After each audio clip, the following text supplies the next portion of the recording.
Hello guys, तो आज है इंग्लिश स्पीकिंग का डे 121 और आज के इस वीडियो में मैं आप लोगों को बताने वाला हूँ एडवांस इंग्लिश स्ट्रक्चर्स, जैसे कि अभी आप स्क्रीन पर देख भी सकते हैं। यानी कि कुछ इस प्रकार के सेंटेंसेस जिनके बीच में थोड़ी देर से, इतने में ही, मन भरकर, अगर हो सके तो, धीरे धीरे से, ऐसे कुछ वर्ड्स लगे होंगे। गाइस, वीडियो बहुत ही ज्यादा शानदार होने वाला है, आप वीडियो को अंत तक वॉच कीजिएगा। तो सबसे पहले देखते हैं पहला स्ट्रक्चर। तो गाइस, पहला स्ट्रक्चर है थोड़ी देर से। इसकी इंग्लिश होगी आ लिटिल लेट। और गाइस, एग्जांपल के जरिए समझेंगे। मैं पार्टी में थोड़ी देर से पहुंचा, इसलिए मुझे शुरुआत नहीं मिली। अब इस सेंटेंस को बनाएंगे तो सबसे पहले मैं पार्टी में थोड़ी देर से पहुंचा, तो बनेगा I reached party a little late. अब यहाँ पे जो थोड़ी देर से है, इसकी इंग्लिश हो गई आ लिटिल लेट। इसलिए सो, है ना, मुझे शुरुआत नहीं मिली। So I missed the beginning. या फिर इसको आप ऐसे बना सकते हो, so I did not get beginning. Okay, next example है थोड़ी देर से आने की वजह से सर मुझे डांट रहे हैं। तो अब इस सेंटेंस को बनाएंगे, तो सेंटेंस बनेगा because I came a little late so sir is scolding me. Scold means डांटना होता है, यहाँ पे आप रिब्यूकिंग भी लगा सकते हो, क्योंकि रिब्यूक मीन्स भी डांटना होता है। अभी हम दूसरा वर्ड देखते हैं, इतने में ही। तो इतने में ही की इंग्लिश होगी जस्ट देन। एग्जाम्पल के जरिए समझते हैं। तो पहला एग्जाम्पल है, इतने में ही घंटी बजी और मैंने दरवाजा खोला। तो इतने में ही, इतने की इंग्लिश होगी जस्ट देन। घंटी बजी, द डोर बेल रैंग, और मैंने दरवाजा खोला, and I opened the door. एक और एग्जांपल देखते हैं, इतने में ही बारिश शुरू हो गई और सब अंदर भाग गए। तो इतने में ही, इसकी इंग्लिश होगी जस्ट देन। बारिश शुरू हो गई, इसकी इंग्लिश होगी इट स्टार्टेड रेनिंग। और इसके बाद में और सब अंदर भाग गए, तो इसकी बनेगी एंड एवरीवन रश्ड इन। और अभी देखते हैं तीसरा एडवांस इंग्लिश वर्ड, तो हो सके तो। और इसकी इंग्लिश होगी इफ पॉसिबल। और गाइस, इसकी इंग्लिश ये भी हो सकती है इफ इट इज पॉसिबल। तो पहला एग्जांपल देखते हैं, हो सके तो कल सुबह जल्दी उठने की कोशिश करना। तो हो सके तो इसकी इंग्लिश हो गई इफ पॉसिबल, कल सुबह जल्दी उठने की कोशिश करना। तो सेंटेंस बनेगा try to wake up early tomorrow morning. एक और एग्जांपल देखते हैं, अगर हो सके तो मुझे पार्टी में साथ लेकर जाना।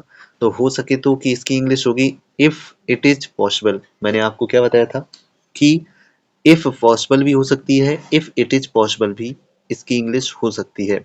मुझे पार्टी में साथ लेकर के जाना, इसकी इंग्लिश होगी take me along to the party. अब प्लीज यहाँ पे इसलिए लगाया है क्योंकि यहाँ पे रिक्वेस्ट कर रहा है, ठीक है। Please take me along to the party. अभी चौथा वर्ड देखते हैं, तो चौथा वर्ड है उम्मीद होना, किसी भी चीज की उम्मीद होना। इसकी इंग्लिश होगी सपोज्ड टू। अब गाइस, एग्जांपल के जरिए समझते हैं, उसके आने की उम्मीद है लेकिन वह अभी तक नहीं आया है। अब इस सेंटेंस को बनाएंगे, तो सेंटेंस पहले इतना बनेगा, he is supposed to come. यानी कि उसके आने की उम्मीद है लेकिन अभी तक वह नहीं आया। इसकी इंग्लिश बनेगी but he hasn't arrived yet, या फिर he has not arrived yet. Okay, अभी एक और एग्जांपल देखते हैं, तुम्हें समय पर पहुंचने की उम्मीद थी लेकिन तुम देर से आए। मतलब आपसे बोला जाए कि तुम्हें समय पर आने की उम्मीद थी, यानी कि तुमसे ये उम्मीद थी कि तुम समय पर आओगे लेकिन तुम लेट आए। तो यहाँ पे इस सेंटेंस को बनाएंगे, तो सेंटेंस बनेगा you were supposed to arrive on time. लेकिन तुम देर से आए, बट यू केम लेट। या फिर लेकिन तुम लेट हो गए, तो इसको ऐसे भी बना सकते हैं, but you are late. Okay, और अभी देखते हैं फिफ्थ नंबर एडवांस स्ट्रक्चर। तो guys, fifth number advance structure है अच्छा होगा, हैड बेटर। यहाँ पे हैड बेटर की जगह पे वुड बी बेटर का भी यूज किया जा सकता है। एग्जाम्पल के जरिए समझते हैं, तुम्हें अच्छा होगा कि कल तक यह काम पूरा कर लो। तो इसका सेंटेंस बनेगा यू हैड बेटर, यानी कि तुम्हें अच्छा होगा या तुम्हारे लिए अच्छा होगा, ठीक है। Finish this work by tomorrow, कल तक यह काम पूरा कर लो। ओके, एक और एग्जांपल देखते हैं, अब तुम्हें डॉक्टर से मिलना अच्छा होगा, तुम ठीक नहीं लग रहे हो। तो तुम्हें डॉक्टर से मिलना अच्छा होगा, इसको बनाएंगे it had better if you see a doctor. और या फिर it would be better if you see a doctor. अच्छा, if you see a doctor को आप ऐसे भी बना सकते हो if you go to the doctor.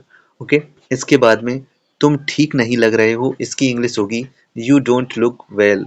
Guys, video में आगे बढ़े उससे पहले आप वीडियो को लाइक कर दीजिए, अगर वीडियो पसंद आ रहा है तो चैनल को सब्सक्राइब भी कर लीजिए। और अभी देखते हैं सिक्स्थ नंबर स्ट्रक्चर। तो गाइस सिक्स्थ नंबर स्ट्रक्चर है फालतू में ही। इसकी इंग्लिश होगी विदाउट एनी रीजन, या फिर इसकी इंग्लिश ये भी हो सकती है नो रीजन। ओके, एग्जाम्पल के जरिए समझते हैं। वह फालतू में ही रो रहा था, कुछ नहीं हुआ था। तो सेंटेंस बनेगा वह रो रहा था और फिर फालतू में ही। तो सेंटेंस बनेगा ही वॉज क्राइंग, वह रो रहा था फालतू में ही, विदाउट एनी रीजन, या फिर no reason. He was crying no reason, कुछ नहीं हुआ था। इसका बनेगा नथिंग हैड हैपेंड। ओके, एक और एग्जांपल देखते हैं। मैंने उससे पूछा पर वह फालतू में ही मुस्कुराया। तो इस सेंटेंस को जब बनाएंगे तो मैंने उससे पूछा, आई आस्क्ड हिम, क्योंकि ये पास्ट इंडेफिनिट टेंस है और इसमें सेकेंड फॉर्म इसीलिए लगा है। पर की इंग्लिश बट हो जाएगी, वह फालतू में ही मुस्कुराया। तो सेंटेंस बनेगा he just smiled without any reason, या फिर he just smiled no reason. और गाइस अभी आ चुके हैं सातवें स्ट्रक्चर पर। तो गाइस सातवां स्ट्रक्चर है बैठे बैठे। इसकी इंग्लिश होगी सिटिंग, या फिर वाइल सिटिंग भी हो सकती है। तो इसका पहला एग्जांपल देखते हैं। मैं बस बैठे बैठे टीवी देख रहा था, कुछ काम नहीं था। तो इस सेंटेंस को बनाएंगे, मैं बस बैठे बैठे टीवी देख रहा था। इसकी इंग्लिश होगी I was just sitting and watching TV, कुछ काम नहीं था। I had nothing else to do, या फिर आई हैड नो वर्क। एक और एग्जांपल देखते हैं। बच्चे बैठे बैठे कार्टून देख रहे थे जब मैंने उन्हें देखा। तो ये प्रेजेंट कॉन्टिन्यूअस टेंस है, इसको बनाइए तो बनेगा kids were sitting and watching cartoon, जब मैंने उन्हें देखा। तो इसकी इंग्लिश बनेगी व्हेन आई सॉ देम। और अगला एडवांस इंग्लिश स्ट्रक्चर है सुन सुनकर। तो इसकी इंग्लिश होगी लिसनिंग। पहला एग्जांपल देखते हैं। उसकी बात सुन सुनकर मैं बोर हो गया। तो इसका इंग्लिश बनेगा I got bored listening to his talks again and again. एक और एग्जाम्पल देखते हैं। अध्यापक हर छात्र की बात सुन सुनकर परेशान हो गए। तो सेंटेंस बनेगा the teacher got annoyed listening to each students talk. और अभी आ चुके हैं नाइन्थ नंबर स्ट्रक्चर पर। ये है बात बात पर, और इसका इंग्लिश होगा ऑन एवरी मैटर। तो सेंटेंस देखिए, वह बात बात पर रोता है, शायद उसका मूड कुछ ठीक नहीं है। तो पहले वह बात बात पर रोता है, तो इसकी इंग्लिश बनाएंगे ही क्राइज ऑन एवरी मैटर, उसका मूड ठीक नहीं है। तो सेंटेंस बनेगा may be he is not feeling well, या फिर his mood is not good. अच्छा, यहाँ पर जो मे बी लिखा हुआ है, इस मे बी की जगह पर आप परहैप्स का यूज कर सकते हैं। और अभी देखते हैं एक और एग्जांपल। तुम बात बात पर गुस्सा क्यों हो जाते हो, ये सेंटेंस है। अब इस सेंटेंस की इंग्लिश बनेगा why do you get angry. अब लगा दो बात बात पर। तो सेंटेंस बनेगा ऑन एवरी मैटर, यानी कि पूरा सेंटेंस बना why do you get angry on every matter. अभी हमारा 10वां एडवांस इंग्लिश स्ट्रक्चर है धीरे धीरे से, यानी कि स्लोली स्लोली। तो गाइस यहाँ पे अभी हम देख लेते हैं इसका पहला एग्जांपल। तो पहला एग्जांपल है मैं धीरे धीरे से यह किताब पढ़ रहा हूँ, बहुत लंबी है। तो मैं धीरे धीरे से यह किताब पढ़ रहा हूँ, तो इसकी इंग्लिश बनेगी I am reading this book slowly slowly. Guys अगर आप चाहें तो यहाँ पर एक ही बार स्लोली वर्ड का यूज भी कर सकते हैं, बहुत लंबी है, इट इज़ वेरी लॉन्ग। एक और एग्जांपल देखते हैं। बच्चे धीरे धीरे से चल रहे थे, वे मस्ती कर रहे थे। तो बच्चे धीरे धीरे से चल रहे थे, पास्ट कॉन्टिन्यूअस टेंस है, बनेगा the kids were walking slowly slowly, वे मस्ती कर रहे थे। तो बनेगा दे वर इंजॉइंग। और अभी आ चुके हैं 11वें नंबर स्ट्रक्चर पर, जो कि है सोच समझकर। इसकी इंग्लिश होगी थॉटफुली, या फिर इसकी इंग्लिश हो सकती है मच डेलिब्रेशन। तो पहला एग्जांपल देखते हैं। मैंने सोच समझकर ही उस ऑफर को स्वीकार किया। तो सेंटेंस बनेगा आई एक्सेप्टेड दैट ऑफर, और इसके बाद में थॉटफुली या फिर मच डेलिब्रेशन। अगला एग्जांपल है किसी भी फैसले को सोच समझकर ही लेना चाहिए। तो इस सेंटेंस को बनाएंगे तो बनेगा one should make decisions thoughtfully, या फिर one should make decisions much deliberation. Okay, अभी हमारा आज का लास्ट स्ट्रक्चर है चुटकियों में, और इसकी इंग्लिश होगी जस्ट इन मोमेंट्स। तो पहला एग्जांपल देखते हैं। पहला एग्जांपल है वह चुटकियों में ही घर से बाहर निकल गया। अब इस सेंटेंस को बनाएंगे तो बनेगा he got out of the house, वह घर से बाहर निकल गया। कैसे? जस्ट इन मोमेंट्स, यानी कि चुटकियों में ही। एक और एग्जांपल है उसने चुटकियों में ही सवाल हल कर दिया।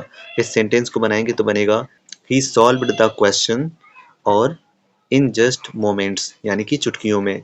यानी कि पूरा सेंटेंस बना he solved the question in just moments. Guys अगर आप वीडियो को अभी भी देख रहे हैं तो वीडियो को लाइक कर दीजिए, चैनल को सब्सक्राइब कर दीजिए। अगर आपको इसी का नेक्स्ट पार्ट चाहिए तो कमेंट में नेक्स्ट लिख दीजिए। मिलते हैं नेक्स्ट वीडियो में, तब तक के लिए बाय, टेक केयर।